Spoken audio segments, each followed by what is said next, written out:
तो कैसे हैं आप सब लोग। मैं गुंजा मैम अपने YouTube चैनल केमिस्ट्री बाय गुंजा में आप सभी बच्चों का स्वागत करती हूं।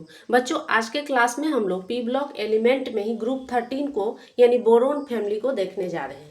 देखिए बच्चों, इसमें हम लोग इसके तीन कैरेक्टरिस्टिक को देखते हैं, इलेक्ट्रोनिगेटिविटी, मेल्टिंग पॉइंट और बॉइलिंग पॉइंट। अब देखिए, इलेक्ट्रोनिगेटिविटी जो होता है बच्चों, वो क्या होता है, जैसे ही हम डाउन द ग्रुप जाते हैं तो पहले ये क्या होता है, पहले ये डिक्रीज होता है और फिर इंक्रीज होने लगता है। तो अगर ऑर्डर में हम सजाएं बच्चों, तो बोरोन का सबसे हाईएस्ट इलेक्ट्रोनिगेटिविटी और अल्मुनियम का सबसे लोएस्ट इलेक्ट्रोनिगेटिविटी। और अल्मुनियम के बारे में आपको पता है, यह क्या है बच्चों, यह इलेक्ट्रोपॉजिटिव, हाईली इलेक्ट्रोपॉजिटिव होता है, हाईली इलेक्ट्रोपॉजिटिव एलिमेंट होता है। तो इसको अगर ऑर्डर में सजाएं तो सबसे ज्यादा इलेक्ट्रोनिगेटिविटी बोरोन का, फिर थैलियम का, फिर इंडियम का, फिर गैलियम का और फिर अल्मुनियम का। अब चलिए हम लोग मेल्टिंग पॉइंट की बात करते हैं बच्चों। तो मेल्टिंग पॉइंट आप जानते हैं, वैसा टेम्परेचर जिस पर कि कोई भी एलिमेंट पिघलना शुरू करता है, उसी को हम लोग क्या कहते हैं बच्चों, मेल्टिंग पॉइंट कहते हैं। तो अगर इसे ऑर्डर में सजाएं,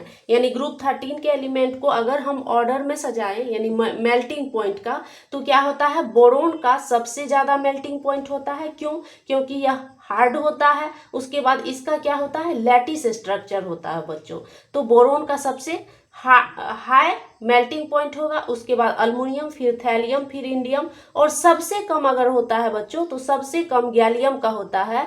गैलियम जो होता है इन समर यह लिक्विड स्टेट में पाया जाता है। इन समर गैलियम क्या होता है, लिक्विड स्टेट में पाया जाता है बच्चों। ठीक है, तो याद रखिएगा, गैलियम जो होता है इसका मेल्टिंग पॉइंट सबसे लोएस्ट होता है। उसके बाद बॉइलिंग पॉइंट। तो बॉइलिंग पॉइंट में देखिए, बॉइलिंग पॉइंट में क्या होता है, जैसे ही हम ग्रुप में ऊपर से नीचे की तरफ जाते हैं, down the group boiling point decreases, यानी कि बोरोन का सबसे ज्यादा बॉइलिंग पॉइंट, और उसके बाद अल्मुनियम, फिर गैलियम, फिर इंडियम और फिर थैलियम। तो बच्चों, ये जो आपका ऑर्डर है ये काफी बार पूछा जाता है, नीट में भी और जेई में भी पूछा जाता है, और आपको बोर्ड एग्जाम में यानी ऑब्जेक्टिव में भी पूछेगा।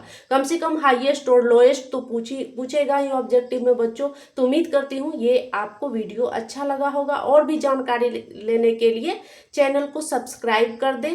तब तक के लिए इतना ही, धन्यवाद।